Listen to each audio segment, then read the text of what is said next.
Hola, bienvenidos a Esquina Literaria. Soy Yolanda Miranda y les estoy compartiendo la lectura de este libro de Saúl Alvidrez, Sobreviviendo al siglo XXI, Chomsky y Mújica. Muchas gracias a Carlos Payán Holguín, que está siguiendo muy atento esta y otras lecturas. Muchas gracias por tus comentarios, y a quienes también están siguiendo esta lectura puntualmente, los invito a que también me regalen un comentario, se suscriban al canal, me sigan en mis redes sociales, compartan la lectura, le den like. Estamos leyendo el último tema, el tema número 4, que se llama El Quetzal, y el día de hoy vamos a leer el último capítulo. La última letra es la letra B, que se llama Millennials y Centennials. Hay un futuro ahí afuera. Les recuerdo que este libro está escrito en forma de diálogo, y en este video vamos a dar por terminada la lectura de este muy interesante y actual libro. Noam. Creo que es importante advertir que hay algunos signos positivos. Corbyn en Inglaterra, Sanders en los Estados Unidos. Creo que estas son fuentes de una gran esperanza. Pepe. Sí. Noam. Sanders es el desarrollo más espectacular en la historia política reciente de los Estados Unidos y ahora es la figura política más popular. Y Corbyn es similar, una persona muy decente que también, sin ningún apoyo económico, siendo duramente atacado por los medios de comunicación de casi todo el espectro, incluidos medios de izquierda moderada como The Guardian y otros, odiado por los parlamentarios y dirigentes de su partido. El Partido Laborista se esperaba que perdiera catastróficamente en las elecciones internas, pero su elección en realidad aumentó el voto por los laboristas, como no se había visto desde 1945. Eso es todo un logro. No ganó las elecciones, pero estuvo muy cerca, y creo que todos estos son indicios de desarrollos significativos serios. Ambos, Sanders y Corbyn, demostraron que sí existe un electorado real para los programas de izquierda. Vamos, Sanders incluso usó la palabra socialismo, que es un término inmencionable en los Estados Unidos. Pepe. Cierto, es un pecado político decir eso allá en los Estados Unidos. Noam. Sí, un pecado, pero no importó. Sanders, de hecho, recibió un enorme apoyo de los más jóvenes. Entre el electorado joven, estos proyectos de izquierda son muy populares, y él está por encima de cualquier otro político, lo cual es un signo muy positivo. Incluso en Europa continental hay algunas novedades importantes, como el movimiento que está organizando Yanis Varoufakis, el Diem 25, que está creciendo y desarrollándose. Es similar al fenómeno de Sanders y Corbyn, un suceso popular de izquierda democrática serio que creo que tiene mucho potencial. Pepe, sin duda. Lucía. Podemos en España. Noam. Podemos, sí. La alcaldesa de Barcelona es una persona muy progresista. Los conocimos, a ella y a sus asesores, y son bastante sorprendentes. Pepe. La alcaldesa de Madrid y de Barcelona. Sí, son muy interesantes. Noam. Sí, son gente muy interesante. Otros signos positivos son, por ejemplo, el desarrollo tecnológico y el costo de las energías renovables, que sigue bajando muy rápidamente, incluso en las zonas más reaccionarias de Estados Unidos. Hay una tendencia a usar energía eólica y solar, porque cada vez es más barata, de modo que a pesar de todos los intereses en contra, existe una posibilidad real de cambiar las cosas, pero no está claro aún cuál de las dos tendencias prevalecerá, si la de la destrucción o la que ofrece una salida. Pepe, estoy de acuerdo, hay reacciones positivas, pero el peligro es el egoísmo ciego del propio capitalismo, que es capaz de crear contradicciones insalvables. Va a depender de la lucha. No hay nada laudado, nada está determinado. Todo va a depender de la capacidad que tengamos los humanos de enderezar el barco, sobre todo los jóvenes. Noam, hay acontecimientos sociales que están dando la batalla, me refiero a que hay movimientos activistas populares que pueden tomar medidas para construir los elementos de una sociedad futura habitable, y pueden hacerlo incluso en la desfavorable situación política actual. Por ejemplo, los liderazgos políticos estadounidenses son extremadamente peligrosos, pero al mismo tiempo se están dando procesos bastante positivos. Por ejemplo, solo en el tema del clima bajo la administración de Trump, y los republicanos son indignantes. Las comunidades, incluso las comunidades conservadoras como la de San Diego, que tiene mayoría republicana, se están encaminando a un modelo completamente basado en las energías renovables. En partes de las antiguas áreas industriales donde están las fábricas, el sistema industrial está prácticamente colapsado, y ahora hay un crecimiento de empresas propiedad de los trabajadores, empresas cooperativas, Este es un desarrollo bastante prometedor y podría cambiar la naturaleza de la sociedad si se expande. Entonces, de abajo arriba surgen procesos alentadores, incluso bajo un liderazgo político muy dañino.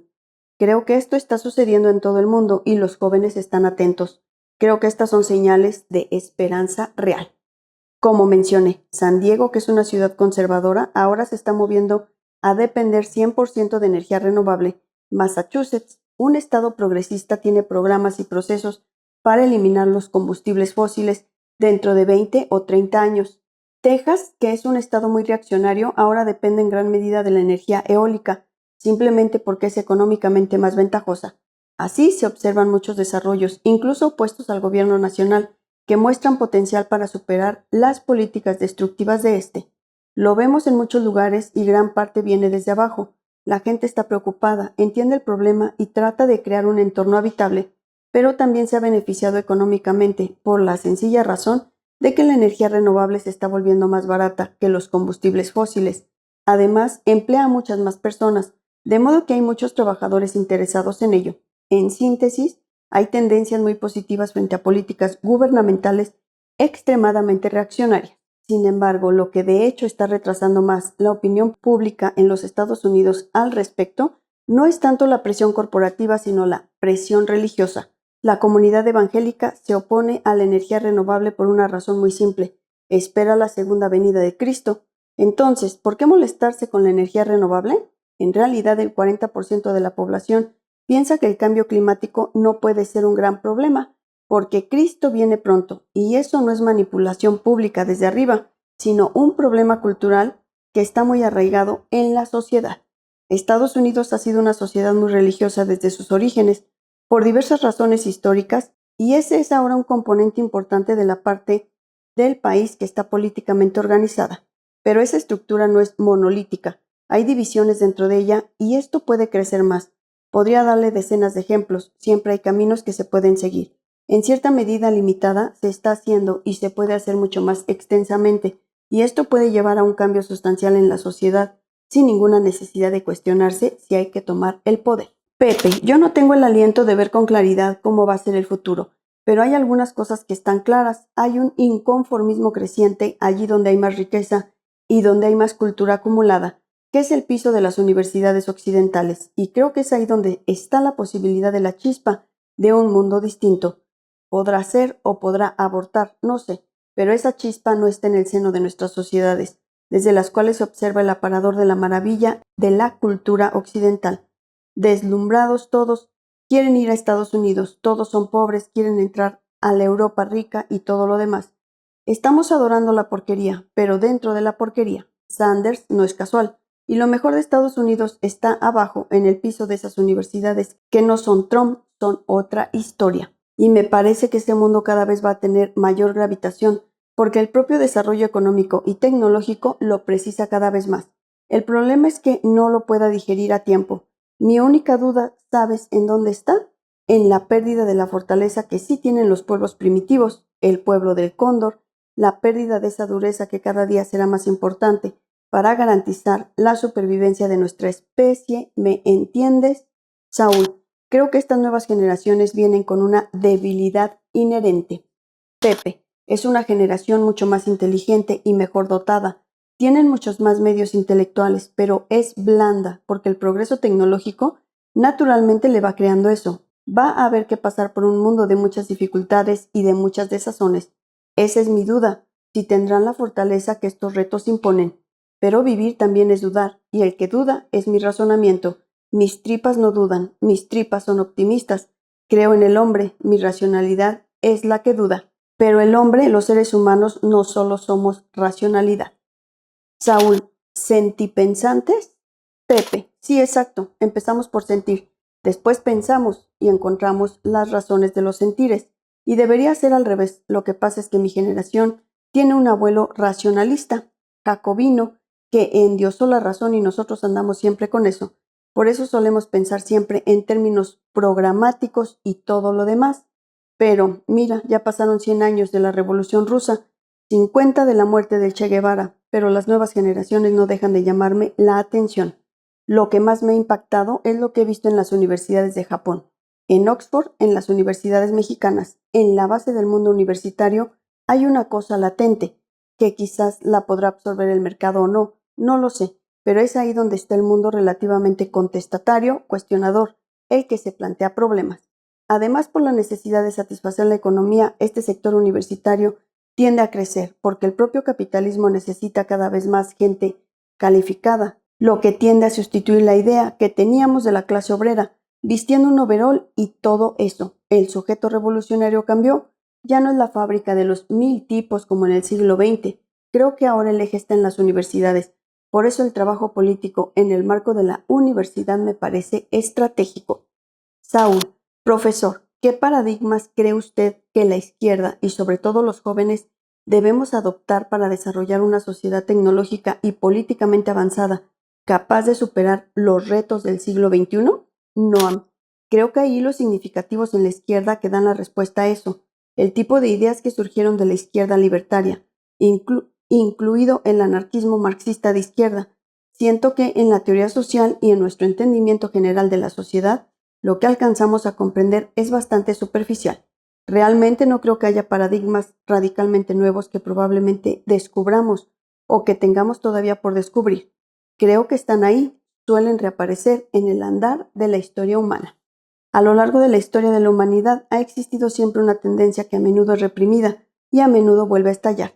Esa tendencia busca crear arreglos institucionales en los que las personas controlen su propia vida, tomando sus propias decisiones y no siguiendo la jerarquía o la autoridad. Esto se manifiesta en todas las dimensiones de la vida, sea en la estructura social o en los derechos de las mujeres, en todas partes, y creo que el paradigma de la izquierda es precisamente eso, fomentar tendencias libertarias. Y no me refiero a libertarias en el sentido estadounidense, anarcocapitalismo.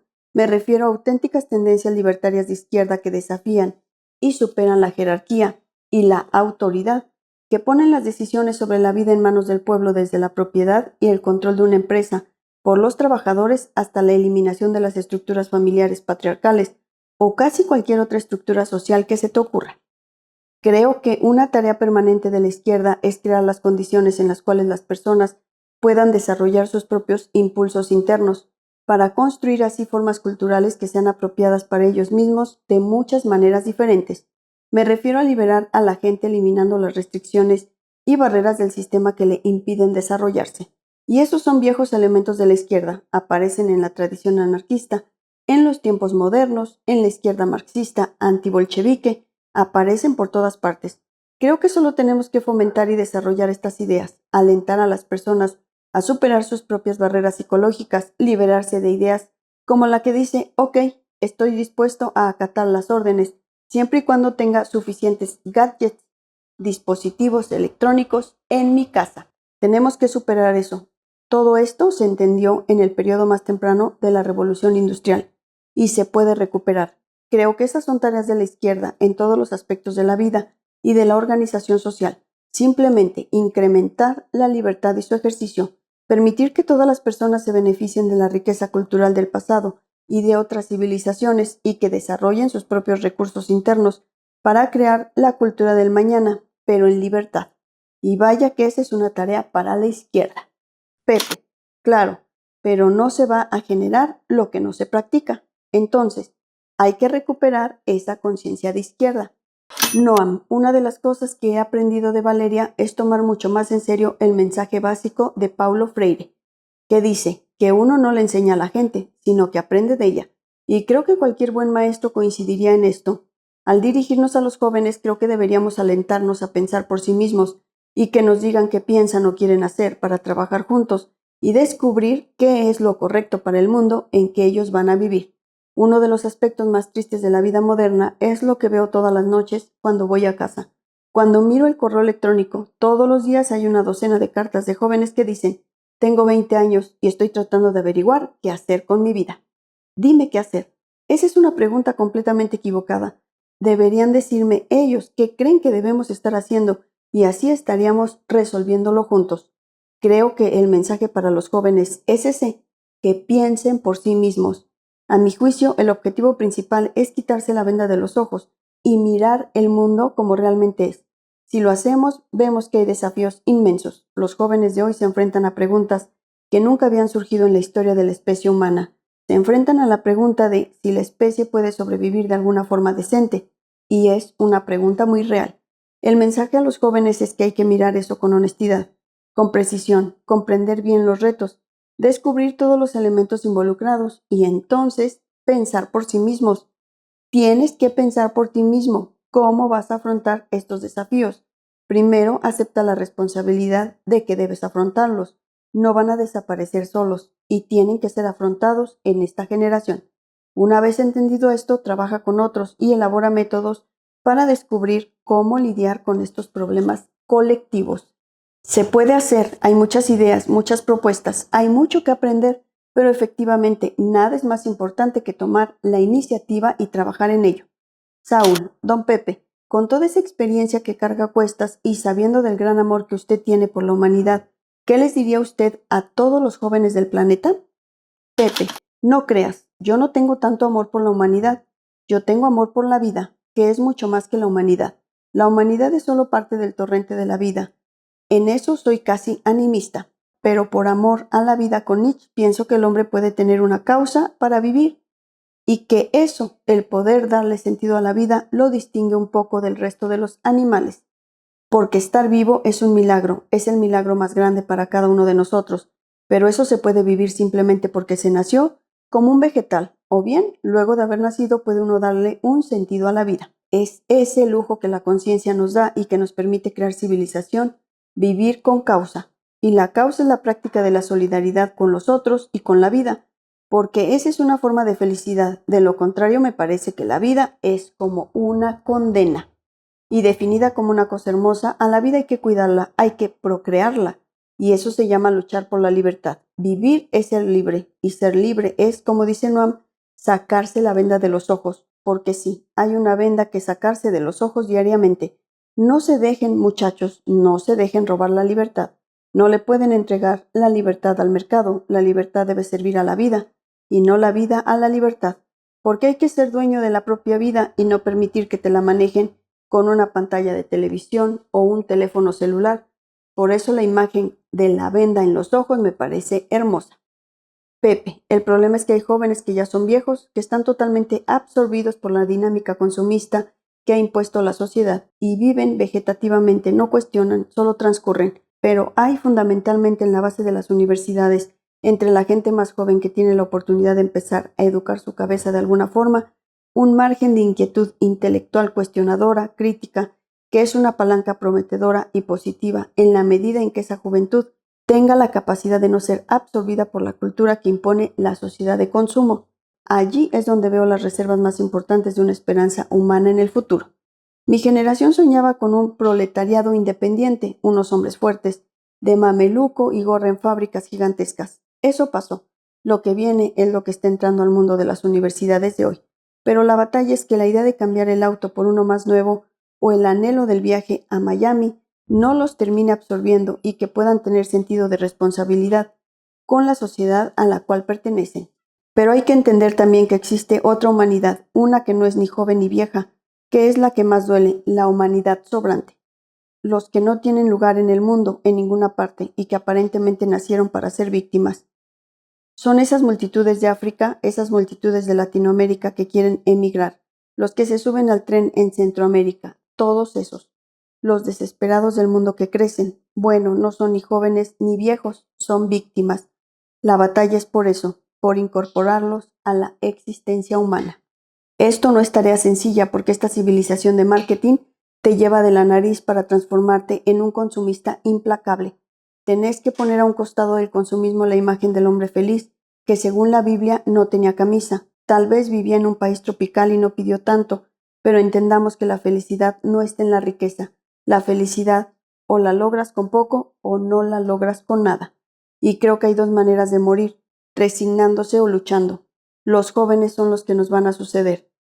Y su aporte fundamental en este mundo y en este momento de la historia es salvar la naturaleza y obligar a los gobiernos a que enmienden este desastre. De lo contrario, solo contribuimos con nuestra resignación a asfaltar el camino del holocausto de la civilización humana.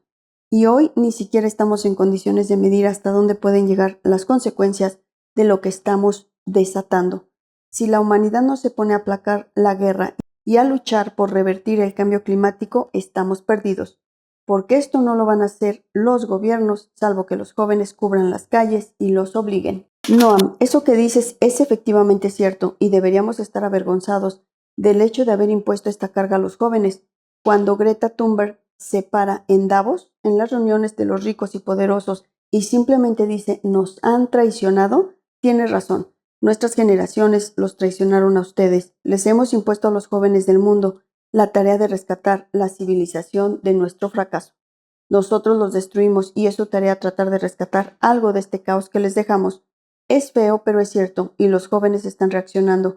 Lo vimos dramáticamente en Glasgow, en la última reunión internacional para combatir el cambio climático, pues ahí sucedieron simultáneamente dos eventos paralelos muy distintos. Mientras dentro de los glamurosos recintos llenos de gente elegante se hablaba sobre cómo evitar hacer algo, afuera, en las calles, decenas de miles de jóvenes protestaban, demandando que se hicieran lo que debe hacerse para salvarnos del desastre. La pregunta es, ¿cuál de estas dos fuerzas será la que prevalezca? Deberíamos estar haciendo lo que ellos dicen. No podemos abandonar la lucha, debemos hacer todo lo que podamos para ayudar a las generaciones jóvenes a superar los crímenes que nuestras generaciones cometieron. Pepe, sin duda, creo que la peor lucha es la que no se da. La vida me enseñó que ningún cordero se salvó vagando solo y que como tal, la defensa de la vida nos obliga a unirnos y a impulsar a esos jóvenes que en el mundo se mueven intentando salvar la vida arriba del planeta. Porque en el fondo, esa es la verdadera causa. Noam, tenemos que detener esta locura y escuchar a los indígenas del mundo sobre cómo sobrevivir en armonía con la naturaleza y tenemos que escuchar a los jóvenes que exigen que escapemos de esta carrera suicida. Pepe, lo único que tengo claro es que el mundo que va a venir es impredecible, pero para que el mundo siga existiendo, las generaciones jóvenes tendrán que obligar a los gobiernos a que pongan las barbas en remojo y cambien de actitud. Sé que es muy difícil, pero nada cambiará si la gente no lucha. La historia humana nos enseña que todo lo que se pudo lograr en materia de derechos y de conquistas a favor de la vida humana fue porque hubo gente que tuvo la capacidad de entregar buena parte de su existencia a la lucha por estas cosas. Nada cayó por regalo de los dioses, hay que tenerlo claro. Es muy difícil cambiar el rumbo, pero si no obligamos a los gobiernos a hacerlo, gran parte de nuestra humanidad futura está condenada y no podemos comportarnos como criminales con el porvenir. Por eso tenemos que hablar las cosas con sencillez y claramente. No hay otro camino que el de ganar las calles y luchar por estas cosas, y el mundo universitario y el mundo joven son los que tienen la palabra en este momento. No esperemos del mundo fosilizado que gobierna Europa, el mundo occidental y el mundo oriental, esperemos en todo caso un rayito de esperanza de las nuevas generaciones, particularmente del mundo universitario, del mundo estudiantil y de los trabajadores jóvenes de nuestra tierra. Con ellos y por ellos, no esperemos nada de las Naciones Unidas. No debemos esperar nada de los organismos internacionales. Debemos actuar para que la gente obligue a sus propios gobiernos y fundamentalmente impulsar a los pueblos militantes y activistas de los países centrales que tienen la responsabilidad histórica de lo que está pasando. Eso se llama Europa, eso se llama Estados Unidos, eso se llama Rusia, China, eso se llama el mundo desarrollado. Noam, creo que resumes nuestra condición actual con gran elocuencia. Coincido, y en realidad no tengo mucho más que agregar a estas sabias palabras, Pepe. Saúl, don Pepe, usted se jugó la vida muchas veces por cambiar el mundo y pagó ese atrevimiento con cárcel, con balas y con mucho sufrimiento. Por último, dígales a todos los jóvenes del mundo, ¿de dónde sale esa fuerza? Pepe, mira, si andas por un monte, dormís de noche y madrugas, te va a sorprender que en la madrugada, a media luz, casi todos los pájaros cantan y hablan. Y te dan la impresión de que agradecen que pasó la noche, vino el día y están vivos. No tiene sentido la tristeza eterna, la sumisión eterna. Todos los días amanece y hay que empezar de nuevo. El valor de la vida no está en triunfar. No hay ningún triunfo porque al final nos espera siempre la muerte. El verdadero triunfo es volverse a levantar cada vez que uno cae y volver a empezar en el sentido más prolífico que se pueda pensar. Volver a empezar es volverse a enamorar cuando uno es joven y ha fracasado. Es reponerse de una enfermedad y arrancar de nuevo. Es perder un trabajo y conseguir otro. Es que te traicione un amigo y seguir cultivando amigos. Es tener capacidad de vencer a la desesperanza y no que la desesperanza te venza a ti. Hasta siempre. Y así terminamos la lectura de este libro Sobreviviendo al siglo XXI, Chomsky y Mújica, de Saúl Alvidrez. Los espero el próximo sábado. Vamos a dar inicio a la lectura de este libro Cara a cara con el psicópata de Vicente Garrido. Muchas gracias por escuchar.